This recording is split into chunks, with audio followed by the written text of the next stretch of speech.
This is garbage. Dollar bills. It's built on debt. We're coming down. We're probably going into a depression. I hope I'm wrong. One of the best-selling authors of all time, the author of the Rich Dad, Poor Dad series. Sold 41 million copies. Financial legend.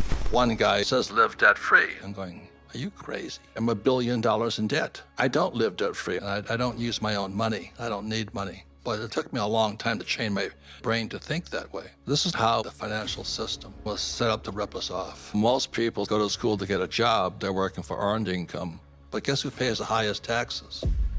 They don't get ahead that way. That's why you want to get outside the system. You've also said that we need new entrepreneurs to save us from the economy failing. Well, because when you look at the economy right now, it's guys like my poor dad are running the show. And you talk to most entrepreneurs, they don't know what they're doing. They're working for fake money.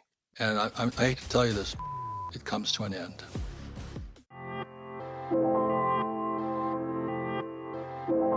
What's going on, young and profiters? Welcome back to the show. My guest today is a titan in the area of personal finance. Robert Kiyosaki is an American investor, businessman, motivational speaker, financial commentator, and the founder of Rich Global and the Rich Dad Company.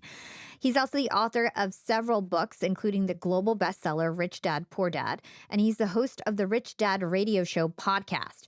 We're also going to talk about super smart ways to manage your money, make it as an entrepreneur, and so much more. Robert, welcome to Young and Profiting Podcast. Well, thank you. I'm so pumped for this conversation, Robert. I've been such a big fan of your work for a long time. Rich Dad, Poor Dad was one of the first, business books that I ever read. And so my goal for today's conversation is to cover the big evergreen ideas that you have in this classic finance book, Rich Dad, Poor Dad. I also want to hear your thoughts that you have around new issues going on in the world. And lastly, capture as many life lessons that we can that you've learned on your journey along the way. So today, you're a hugely successful entrepreneur, businessman, and author, and you've overcome a lot in your journey. It's taken many different turns. And I thought a good place to start was your early career as a sales rep at Xerox. What did you learn from this experience, and how did that job shape who you became later on in life? Well, my first career was this. I flew these for the U.S. Marine Corps. I flew for 6 years in the Marine Corps. And when I was coming out of the Marine Corps, I was born in 1947, so I was coming out of the Marine Corps in 73, 74. And my poor dad, of course, said, why don't you fly for the airlines? So I was a gunship pilot. I went down 3 times in Vietnam.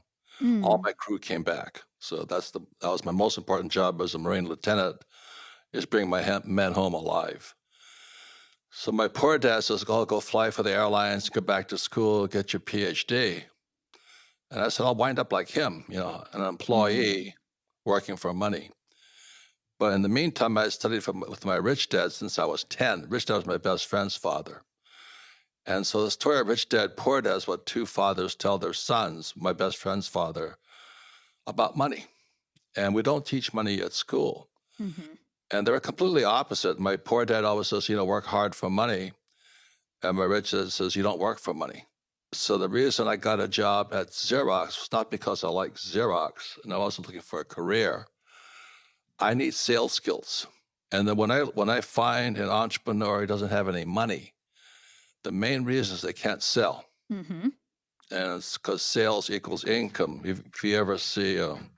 I guess you don't have your own podcast. You're not always on visual, but here's a financial statement. Mm-hmm. This is the Cashflow board game. This here is, these guys here always want income. They want salaries. Yep. But an entrepreneur needs cash flow coming in. So I meet so many people who have no cash flow coming in.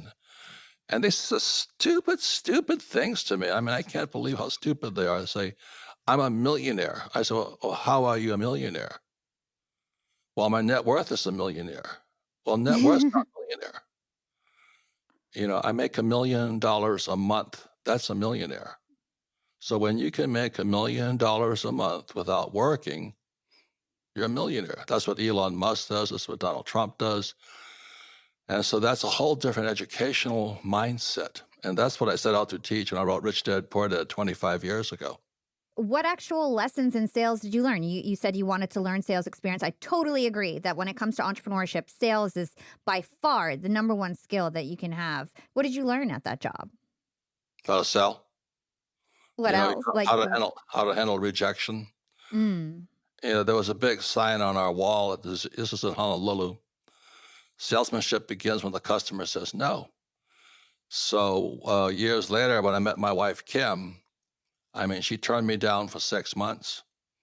So if I had quit, when most people quit, when I never gotten married. So the main reason people are poor is because they don't have the balls to keep going.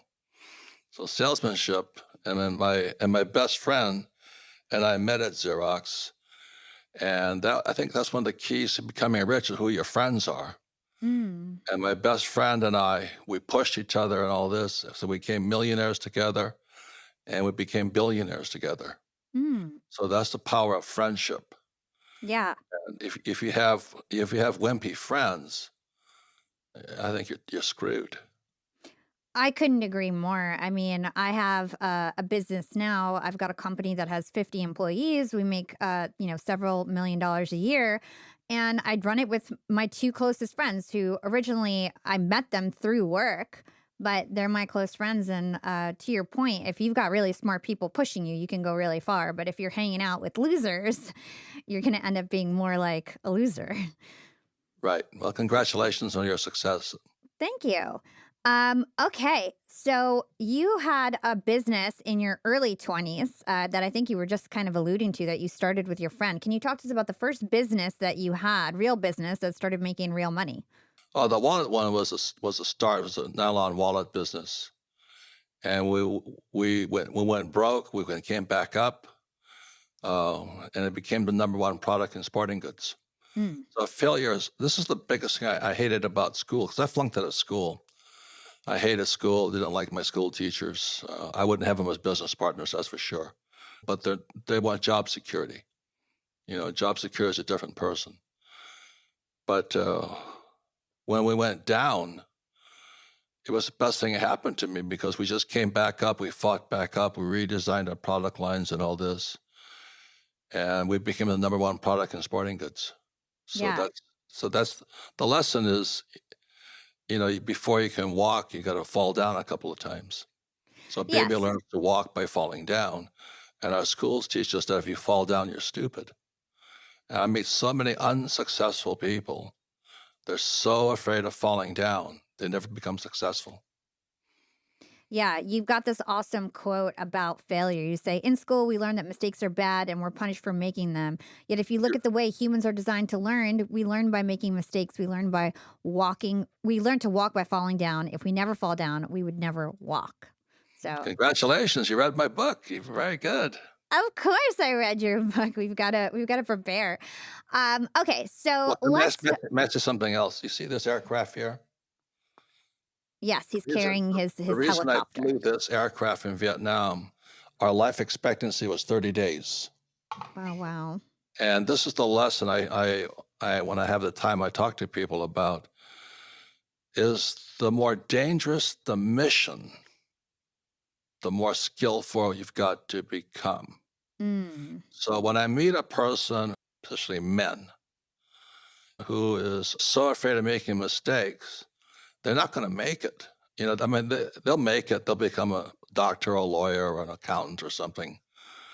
But the more dangerous the mission, the more skillful you've got to become. Mm. So I say that because when I graduated from school in New York, in Kings Point in Long Island, I had a high-paying job with Standard Oil of California. Our starting pay back then was $120,000 a year, which wasn't much money, but $120,000 in 1969 was a lot of money. And I gave it up to go fly for the Marine Corps. And the thing I loved about the Marine Corps and flying was we had to crash every single day. Mm. Every single day we had to practice crashing. And the reason I did that is that the odds of us being shot down were so high because our life expectancy was only 30 days. And that's where I learned that lesson. I said, the more dangerous the job, the more skillful you've got to become. And when I meet people who are unsuccessful, number one is they can't sell. But number two, they're so afraid of making mistakes Mm. that they don't ever have any skill sets. You're so right. We learn so much from our mistakes, and even when we try new things and we don't, it doesn't work out necessarily. You learn new skills along the way that you can make a lot of money on later on if you hit the right idea and you're able to execute the right idea at the right time. Well, there's different kinds of money, so it's not making money is no big deal. Like I said, if you, oh, I'm a millionaire. So, well, what? When you make $1 million a month tax free, give me a call. Mm. Okay, that's the difference. And so it was how you define money.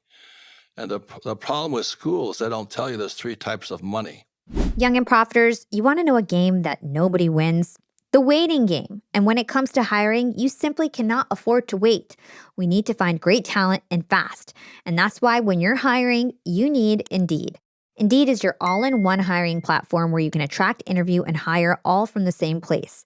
I used to spend hours on multiple job sites searching for candidates with the right skills for Yap until I started using Indeed to streamline my hiring process. With Instant Match, 80% of employers discover quality candidates whose resumes on Indeed align perfectly with their job descriptions from the moment they sponsor a job. What's incredible about Indeed is that candidates you invite to apply are 3 times more likely to respond to your job posting compared to those who stumble upon it in search. Indeed gets you one step closer to your ideal hire by immediately connecting you with high-quality candidates. It does all the hard work for you. It shows you candidates whose resumes on Indeed match your description right after you post up the job, allowing you to hire faster. Indeed delivers 4 times more hires than all other job sites combined, as reported by Talent Nest in 2019. Join the ranks of more than 3 million businesses worldwide who rely on Indeed to hire great talent with lightning speed. Start hiring now with a $75 sponsored job credit to upgrade your job post at Indeed.com/profiting. Offer good for a limited time. Claim your $75 credit now at Indeed.com/profiting. They don't tell you there's three types of money. Hmm. There's earned income, portfolio income, and passive income. And so most people, since they go to school to get a job, they're working for earned income, highest taxed. They don't get ahead that way. I think And my then audience will appreciate that because we're well, mostly entrepreneurs or want to be entrepreneurs at least. right. So it's a matter of your goals and your friendships. So my friend and I are still great friends. We became billionaires together. And we just push each other along. We're hard on each other. We're tough. Yeah. And we lost several times. We just keep fighting back. Yeah. And then that determined who our friends were. Mm. And speaking of friends and the importance of relationships in business, you're in business with your wife. And actually, you started this whole journey creating a board game, Cashflow, which you have, if you guys are watching on YouTube right now or on IG Reels, you'll see he's got the game board behind him as his background. So you put that out in the late 1990s with your wife. So a couple questions around that. Why did you decide to go into business with your wife? And why did you start out with the Cashflow game? Well, the reason we created the Cashflow board game was I met her when she was 27 and I was 37. We're 10 years apart. Mm.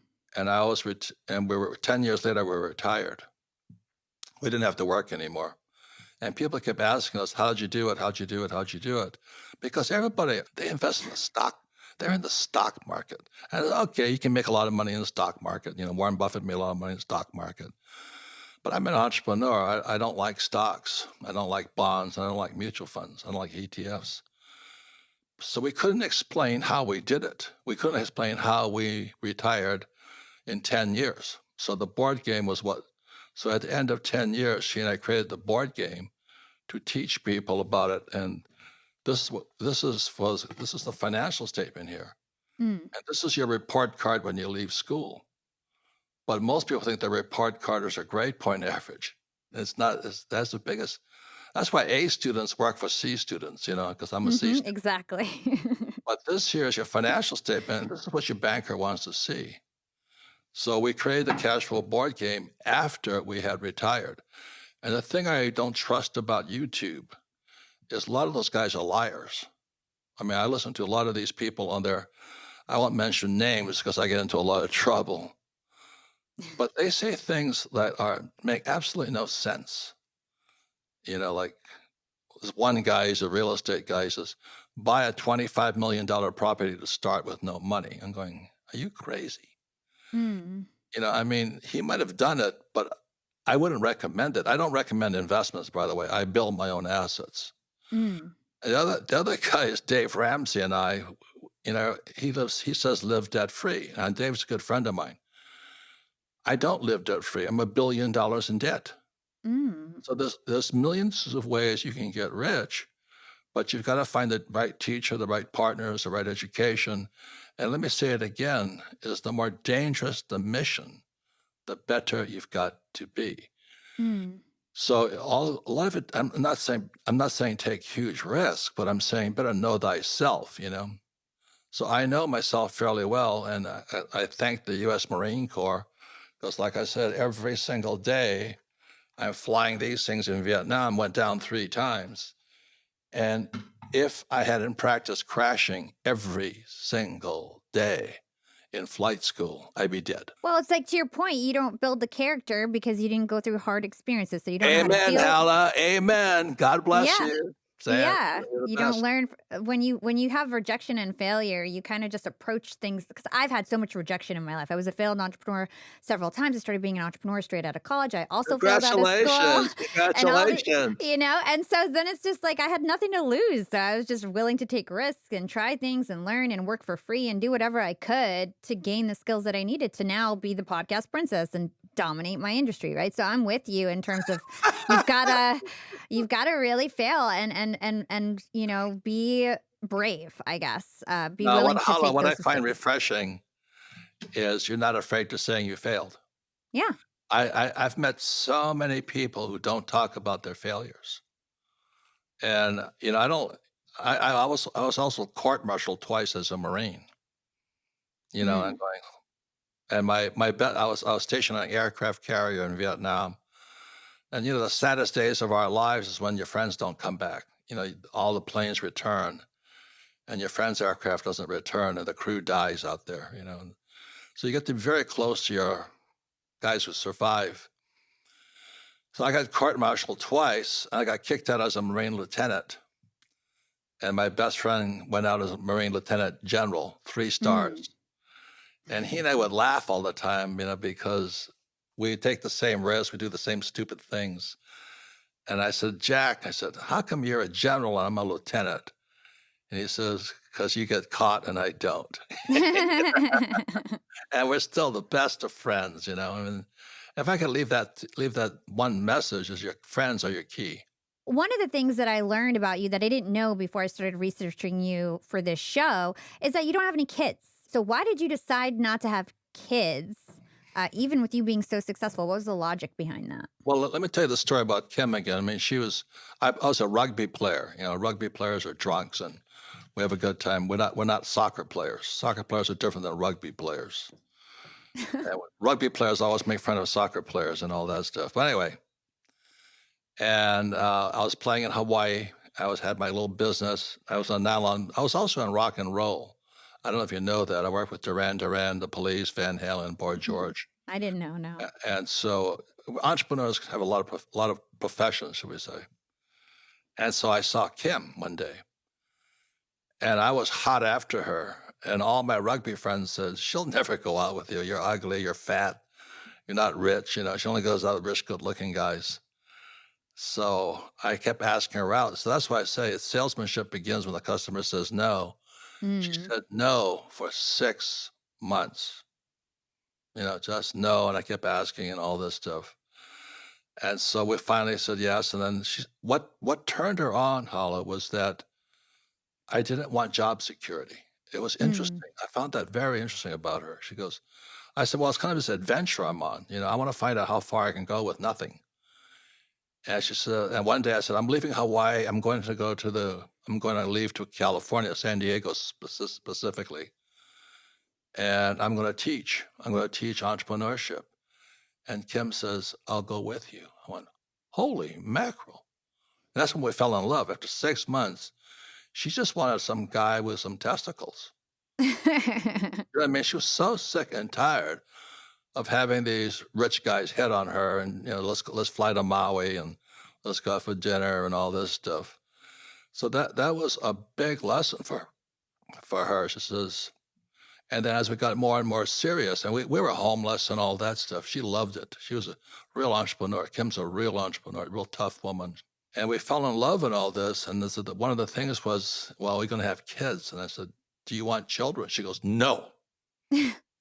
And she had sisters and all this stuff, and they all had kids. And I said, I don't want kids either. So those are parts, they're like the terms and conditions of the partnership. Every time the question of kids came up, we'd borrow my sister's kids. And that lasted about a day. And then you realized we could just send these back. No, that's for us. No, we didn't just make, what I'm saying is you have to find out who you are. So everybody listening to this thing, the biggest question on the planet Earth is, who are you? Who are you as a human being? Exactly. And there's no right or wrong, right? No, you don't have no. to have kids to be happy or successful. And I know Alex and Layla Hermosi were just on the show pretty recently, and they also have chosen not to have kids. So even if you're extremely rich and successful, there's other ways to kind of help the world aside from having your own children, right? Well, I'll tell you one of the saddest things I see is that a lot of men are not doing their job, should I say.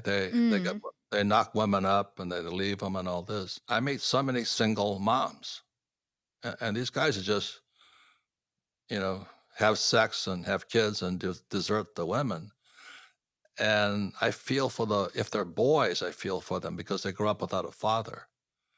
I had Rich Dad, Poor Dad. The men figures in my life were crucial to me. And then I go to military school, and it was all male school.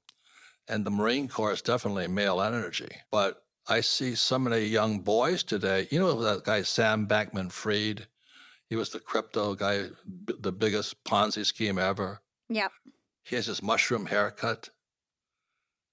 I see so many guys with their mushroom haircuts today, these young boys. I'm going, they're all Sam Bankman-Fried fanatics, and they're all TikTok dancers. I'm going, what's happening to the men, Yeah, Scott Galloway came on the show, and he has a lot of opinions on how young men are just really struggling now. They're not getting into college, they're not getting good jobs. And girls are having trouble finding spouses because they're more successful, and girls want to marry up, and guys kind of want to marry down, right? And there's just becoming a mismatch. I love you, man. You're wiser beyond your years, man. Oh, thank you. Tell the men that women don't marry down. Women marry up, and Yeah. it's really hard for us to want to marry down. And so you guys got to get educated and got to get rich. so there's not so many single, we don't have a population problem. Okay, so let's get into Rich Dad, Poor Dad, because there's so much material and it's evergreen, and your book is so popular. It's one of the most popular books of all time, 32 million copies sold around the world. The book is about your real father, aka your poor dad, and the father of your best friend, which is your rich dad, and the ways that these men shaped your thoughts about money and investing. And so it's been 26 years since you released this book. It's still recognized as a top financial book, even had a resurgence in popularity thanks to Book Talk on TikTok. And so my first question related to your book is, why do you think in 1997 when you put it out that it created such a big buzz? That's a very good question. I mean, I'm very impressed with you. Jesus Christ. Thank you. You're a very impressive young woman. Anyway, when I started my LinkedIn masterclass, I wanted to focus on what I do best, which is marketing and teaching. When it came to things like building a website and collecting payments, I didn't know where to start. And frankly, I didn't want to spend my energy on those things. That's why I'm so glad I found Shopify. Shopify is the commerce platform revolutionizing millions of businesses worldwide, just like mine. Whether you're a garage entrepreneur or IPO ready, Shopify is the only tool you need to start, run, and grow your business without any struggle. Shopify puts you in control of every sales channel. So whether you're pushing designer t-shirts from their in-person POS system or monetizing masterclasses like me on Shopify's all-in-one e-commerce platform, you're covered. Setting up my Shopify store just took a day or two, and in less than a year, I've made well over $300,000 with my LinkedIn Secrets Masterclass. Shopify is a platform I log on to daily during promotional periods from my class. My favorite thing to do is to put up a social post on LinkedIn, and then I check my analytics in the live view on Shopify right away, and I can see how many people are logged on, how many people added to cart, how many people are checking out. It is so exhilarating. It is such a dopamine rush, and it's rewarding to see all of my hard work in action in their live view. Once you've reached your audience, Shopify has the internet's best converting checkout to help you turn browsers into buyers. Shopify helps me close more sales by giving me the ability to easily do things like retarget abandoned carts, give discount promo codes, set up referral programs and subscriptions, and I was even able to implement a chat function within just minutes to answer questions my future students had about class. It's no wonder Shopify powers 10% of all e-commerce in the US, and Shopify is truly a global force, powering companies like Allbirds, Rothy's, and Brooklyn, and millions of other entrepreneurs of every size across 170 countries. Plus, Shopify's award-winning help is there to support your success every step of the way. This is Possibility, powered by Shopify. Sign up for your $1 per month free trial period at shopify.com/Hala, and that's all lowercase. Make sure you type it in correctly. That's HALA. Shopify.com/Hala to take your business to the next level. Again, for a $1 per month trial period, go to shopify.com/Hala, HALA, and that's all lowercase. It goes back to school. I flunked out of school because I can't write. And it's not that I can't write, it's that teachers didn't like what I was writing, if that makes sense to you. So I flunked my sophomore year and I flunked my senior year of high school because I can't write. And then I also flunked my junior year. And my poor dad, who was the head of education, my poor dad was a PhD from Stanford, University of Chicago, and Northwestern. And he was the head of education. So when my second instructor flunked me, my poor dad fired him. And that sent reverberations through the school. The school was 2,400 kids. It's pretty big for a Hawaii school. So by the time I got to my senior year, the teacher was going to flunk me again. And it's not that I can't write. They don't like what I was writing. And so, Hala, when Rich Dad Poor Dad came out, same thing happened. The editors and the big book publishers out of New York, they turned Rich Dad Poor Dad down, saying, "You don't know anything about money." And I said, "Well, maybe you don't." Does that make sense to you? They don't. So Rich Dad Poor Dad got turned down, so I had to self-publish it. I put it in my friend's car wash in Austin, Texas, and the book sat there for a long time. And my friend was an orthopedic. He's my friend now. He's an orthopedic surgeon. He was in Amway, and he picked up the book and he read it and he went, "Oh my God!" And he sent it to his upline in Dallas in Amway, who was a diamond. And it says, "This is exactly what Amway's looking for. You're teaching entrepreneurship." I said, "Yes, I am." And Amway, Hala, took it all over the world. So next thing you know, Oprah called, Trump called, but we're reaching entrepreneurs, and our schools are teaching people to be employees. Yeah. So that's been the struggle, as you probably know. And I feel like you were one of the first people, I guess, to really put that out there in the world, to talk about how entrepreneurship is the way to go. And even to say, your father to other people at that time, people probably thought that was a successful person, Stanford PhD, principal of a school. And you're saying, that's my poor dad. Right. So I feel like that's probably, it kind of was like a shocking thing to say at that time. Now everybody's an entrepreneur. Back then, it was a little bit, mysterious to be an entrepreneur, wouldn't you say? Well, it's also times have changed. Okay, so understand that my generation, I'm a baby boomer. Trump and I are the same age. We wrote 2 books together. So this is Trump's book and myself.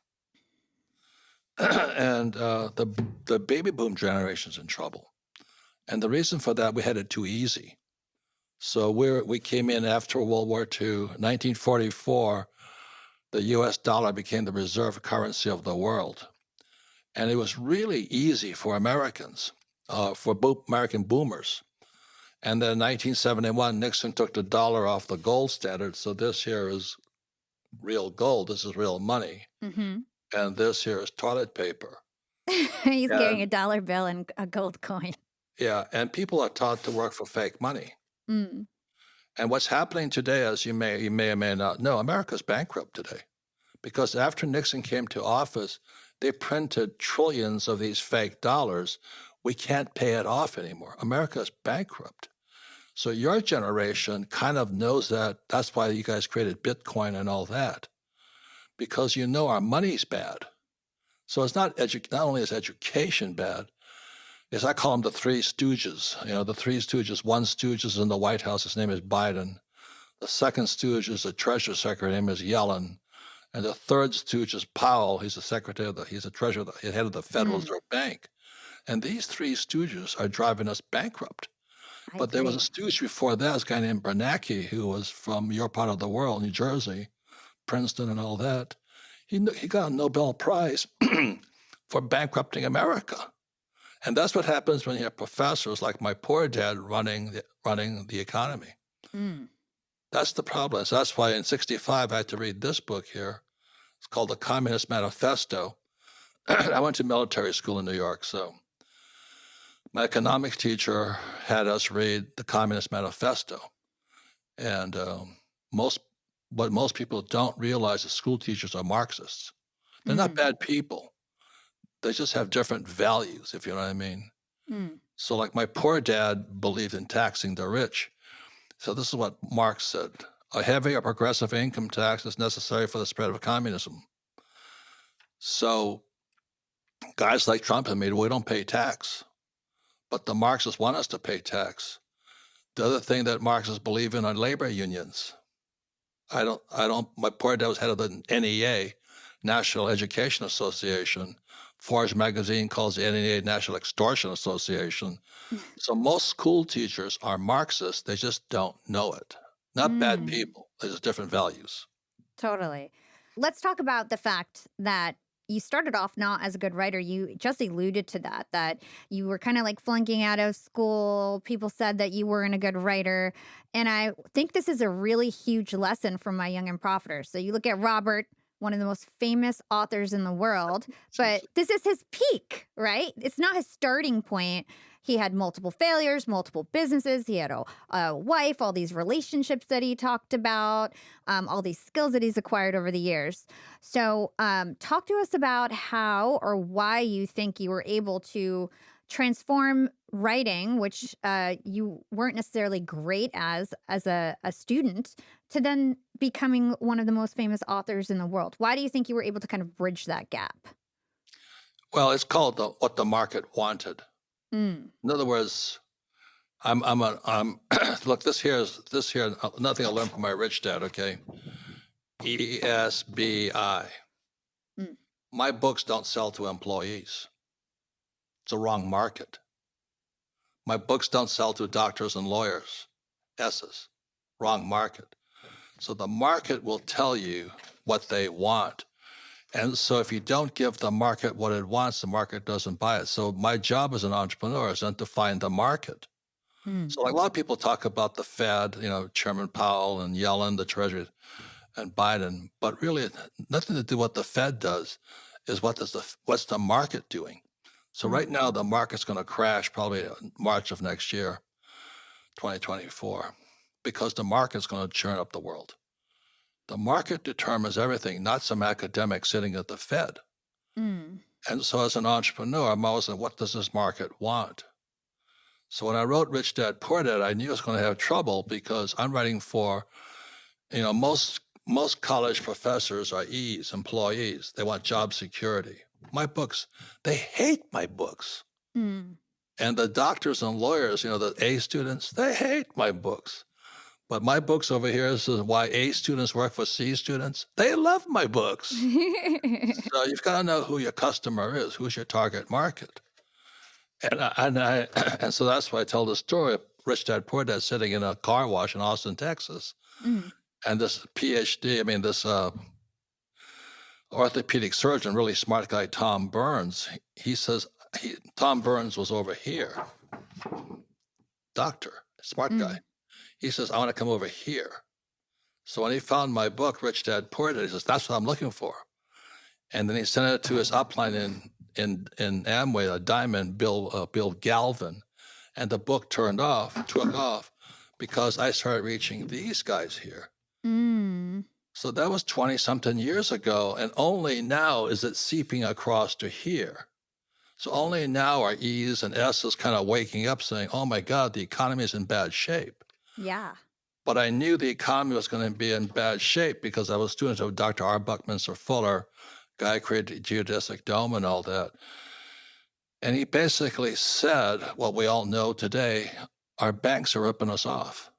It's interesting that you say that, and the fact that when you first put out the book, it was really entrepreneurs who gravitated towards it. And now, like I was mentioning before, everybody's like side hustling and getting into entrepreneurship. So it's no wonder that it's like having a resurgence. And this is why, you're on It's our your show today. generation. Yeah. Um, You guys know you're in trouble. The well, boomers I'm not don't. in trouble, but No, but some folks are. no, trust me. When the economy goes down, as they say, when it goes down, you go find out how good your money is. Hmm. Just remember, just because you have money today, I've studied history. When the money Well, goes, when the let's money dig goes, into that. What do you mean how good your money is? What do you mean? do you have this stuff? This is toilet paper. He's holding a dollar bill. Yeah. I have this stuff, Okay. and I have He's holding up silver, gold and silver. Yeah. and I have Bitcoin. Mm. And we're going to get into all these lessons, like why rich people invest in commodities and things like that. Not rich people, smart people. Smart people. The average American, my generation, they're in the stock market. So my generation was taught 60-40. 60% equities, 40% bonds. Why did Silvergate Bank, why did Silicon Valley Bank, why did Credit Suisse, the biggest bank in the world, go down? You know why? Why? Bonds. Mm. China's going down because the bonds are bad.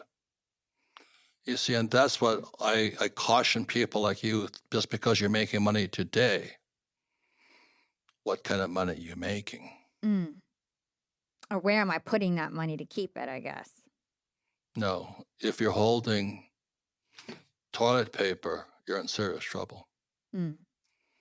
So ever since I was 1964, I was saving these. This is a 1964 Kennedy half dollar. I was 17 years old. I have tons of silver and tons of gold, and I have lots of Bitcoin. I don't have dollars. Mm. So, and since I was 17, I knew I knew our dollar was bad. So, it's one lesson your podcast can catch. Just because you're making money today, and you could be making a lot of money, but our currency is bad. Our money is bad. Mm. And that happened in 1971 and 64. Mm. So those are the lessons.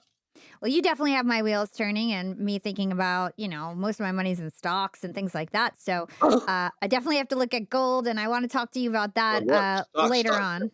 I'm not kidding. The S&P is going to go down big time. The S&P is at all-time high. It looks like a big fat balloon sitting in the sky right now. Mm. And that's what. And the bond market brought down Silicon Valley Bank. I don't know if you know this stuff, but that's money. Mm. It's not how much money you make. It's not being an entrepreneur. It's what kind of money you're buying into. Yeah. Well, why don't we talk about some of these? You're talking about a big lesson that you talk about in your book, and I know you have many lessons from Rich Dad Poor Dad. So I thought that I could basically rattle off some of your key ideas from the book or quotes and go over them with you quick fire style. So I'll read a quote or a big idea, and then I'd love for you to expand on it. Sure. And these are all ideas from Rich Dad Poor Dad. Okay. The poor and the middle class work for money. The rich have money work for them. Yeah, that's not. There was those three basic. That's pretty good. Okay, that's this here. This was book number 2 of the Cashflow quadrant. So after all, Rich Dad Poor Dad, you go to school to get a job, and you work for money, and they want a pension and all this stuff. And the S is a smart person, like a doctor or a lawyer. And these people work the hardest, but guess who pays the highest taxes? These people who make like under $1 million a year. Yeah. So what happens is when I talk to people, like a lot of podcasts now, they go, "Oh, I started my side hustle." You went from here to here. Taxes, this is worldwide. Taxes over here are 40%. Taxes over here are 60%. So the average person becoming an entrepreneur walks into a higher tax bracket. So they work harder for their money. Mm. This here is 500 employees or more, big business, but it also stands for brand. Mm. So I started a brand. Apple is a brand. Tesla is a brand. Brands. Warren Buffett only invests in brands like Mm. Gillette and stuff like this. And I stands for inside investor. So I only invest from the inside. That's why I have no stocks, bonds, or mutual funds. I have no bonds. And what happened was when they raised the interest rates, the bonds inside the banks collapsed. Mm. If you have to understand bond market. So it's not just about making money, but you have to understand the monetary system. So when Mm. the bonds started to collapse, Silicon Valley Bank collapsed, Silvergate Bank collapsed, Credit Suisse, the biggest bank in Switzerland, collapsed, and UBS, United Bank of Switzerland, had to gobble up Credit Suisse, and UBS is going bust now. So what I'm saying to you is this: the world banking market is going bust. Mm. So I wouldn't be holding cash. I would want to be outside the system. That's gold, silver, Bitcoin. Mm. Okay, the next one. Rich people acquire assets. The poor and middle class acquire liabilities that they think are assets. Right. Well, this is the financial statement. This is what your banker wants to see. This is from the Cashflow board game. So this here are E's and S's. They work here. E stands for what and S stands for what? Employee, self-employed, small business. Got it. And then you have big business, and then the last one is investments or what? Insiders. Insiders. Okay. That's like the last week I bought 2 new businesses. Mm. I don't work the businesses. I hire the CEOs for them.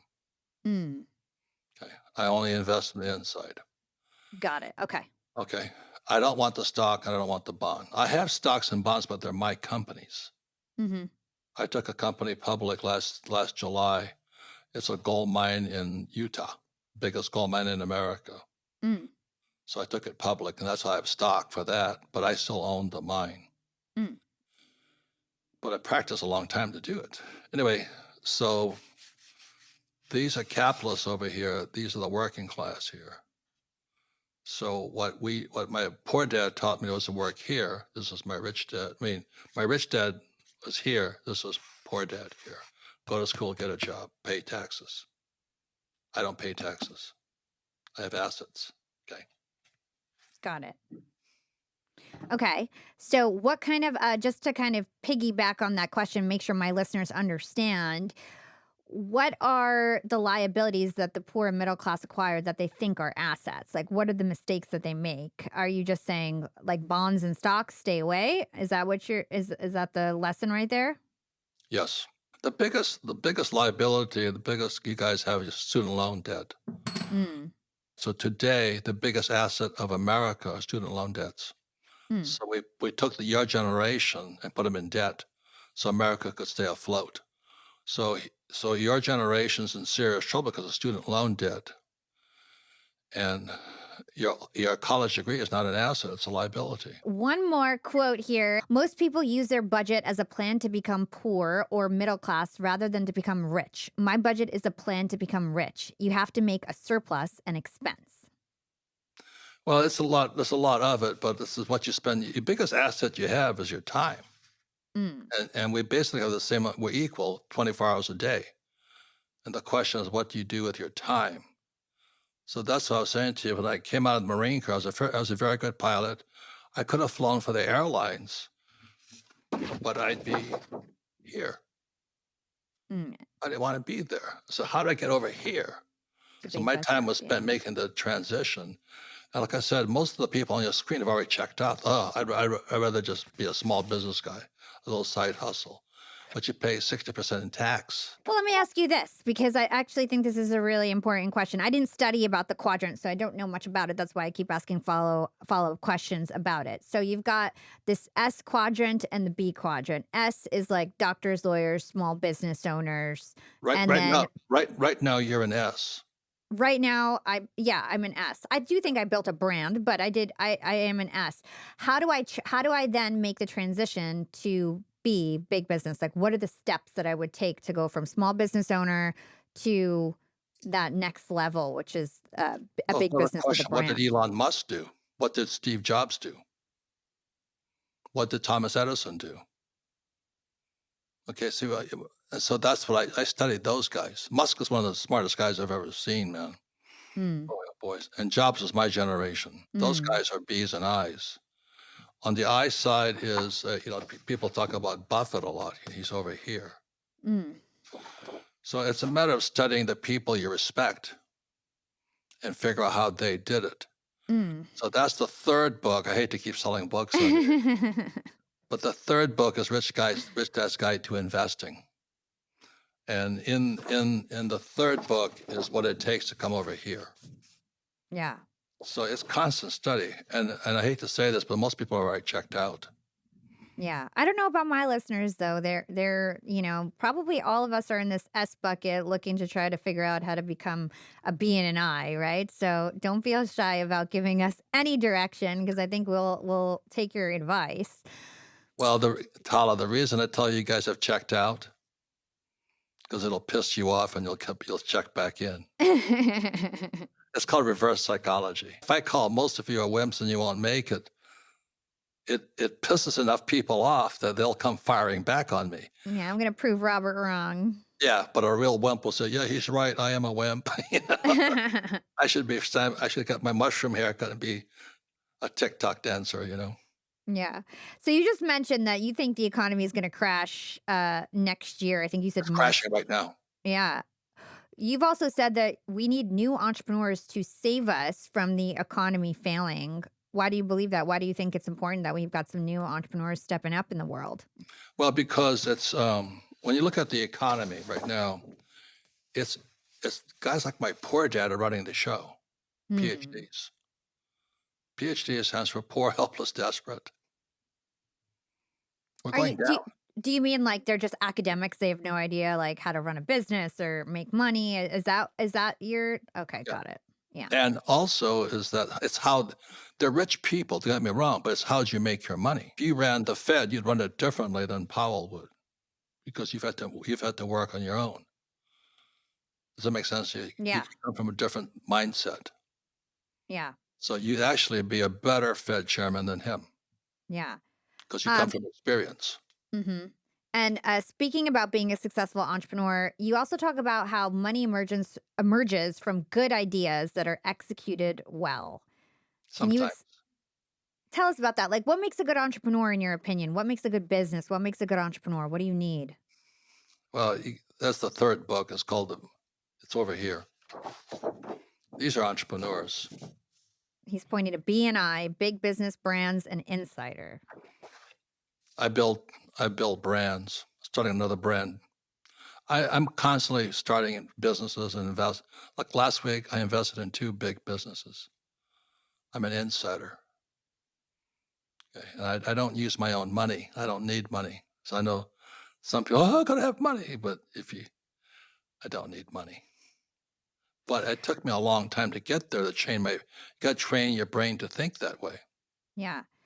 Why don't we talk about the difference between a brand and a business? Because I feel like some people don't understand the difference. So when I started, I have a social agency and a podcast network. I run people's social channels on LinkedIn and Instagram and YouTube. And then I also monetize podcasts, and I have one of the biggest podcast networks, right?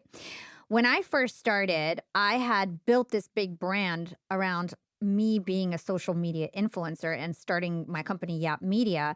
And I was able to charge like $10,000 a month for LinkedIn services, where other people probably charge like $500 a month. And it's because I had a brand, which is one of the reasons why I was able to charge so high. And obviously reputation and credibility and social proof and whatever, right?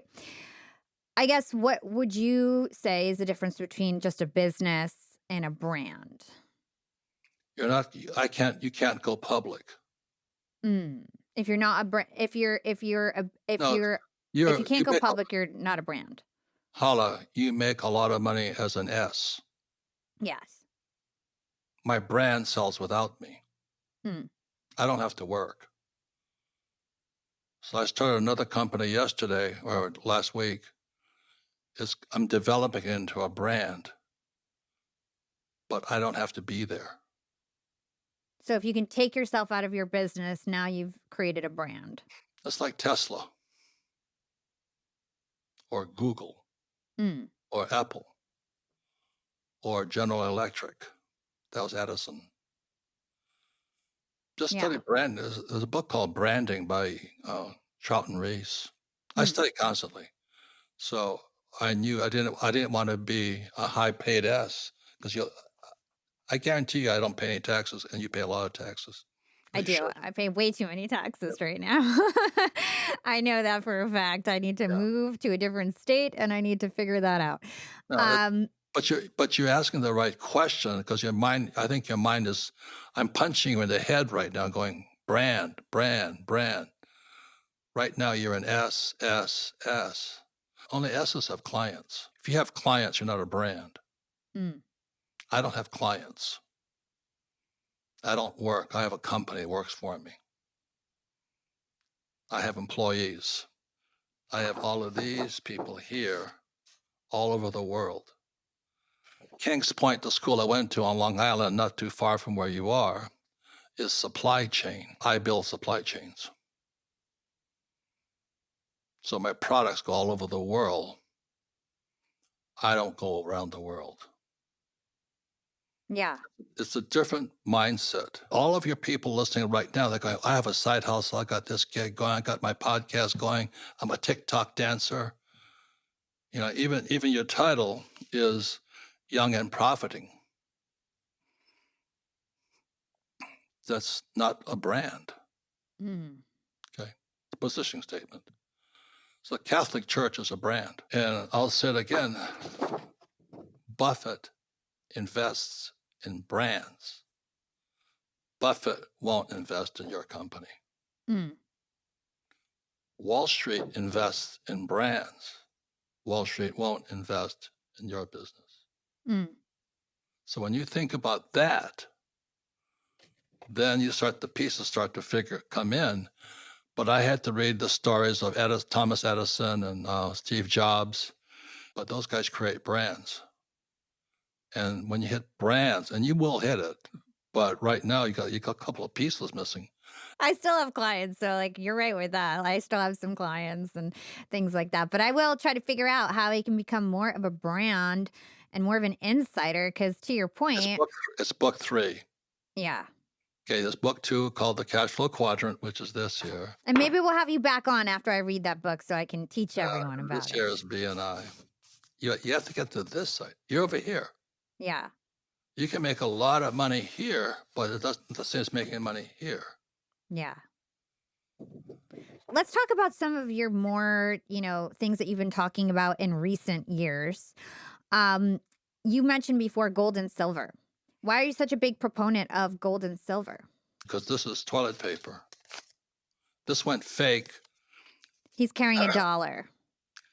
This went fake. This is a Kennedy $50. Yeah, $50. 64.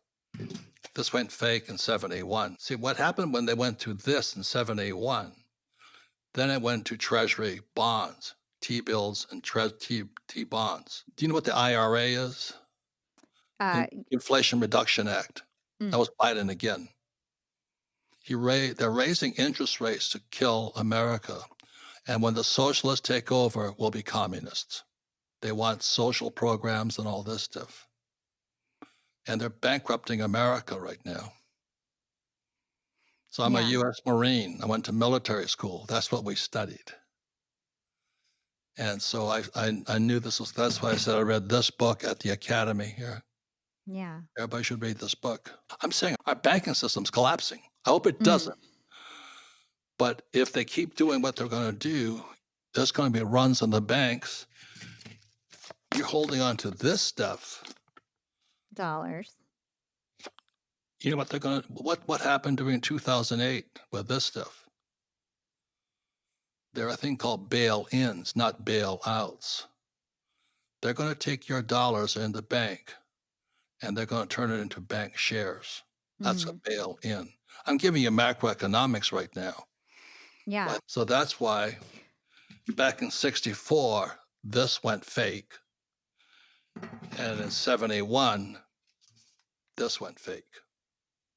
I'm giving some history. Well, then, if this is how you feel, if you feel like America is like becoming communist and people are Marxists and communists and don't even know it, basically, I think people have these opinions because they see such a disparity between the rich and the poor right now, right? The rich are getting richer; they're not really taxed. They know how to make money, and they're doing better than a majority of Americans, right? All the wealth is like with the top 0.01%.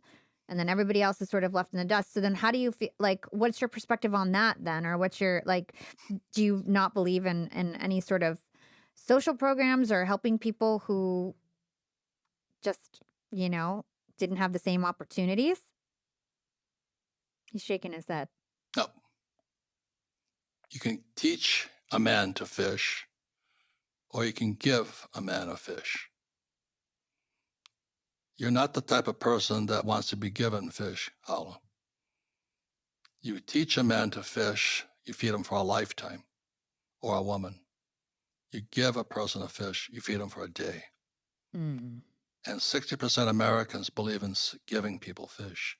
I'm not even getting into that, Hala. I'm just saying right now is this, is if you have this and you're working for this, Dollars. and you have this in the bank, you're in trouble. I hear you. I started this whole program because in 64, I was holding one of these Kennedy $50, looking at it. It was copper. I said, what they did in 64 is they pulled the silver out of the silver coins.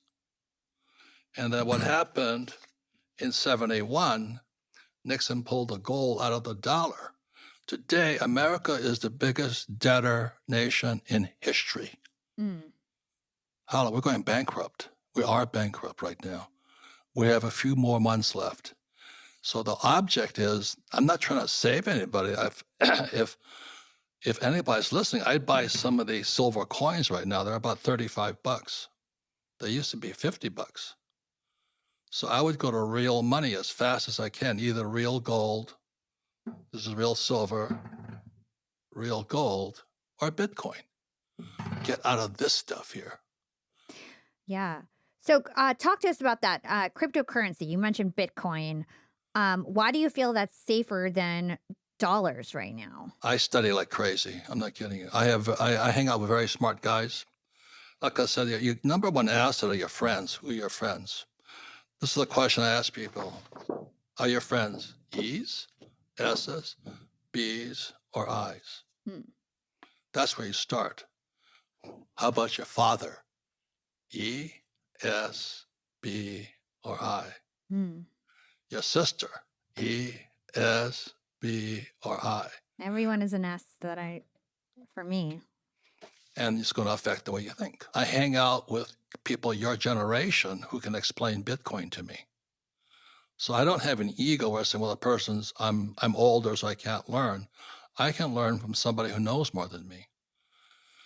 And so my friend, who's a Bitcoin frickin' genius, I mean, he used to work for me, but now he's a millionaire. He doesn't have to, but he understood Bitcoin. I don't understand it. So he explained it to me. So, okay, I got it. So you've got to find in anything in life here, who are the people you're talking to? I don't like financial planners. They're nice people, but they tell you that 60-40 equities, 40% bonds.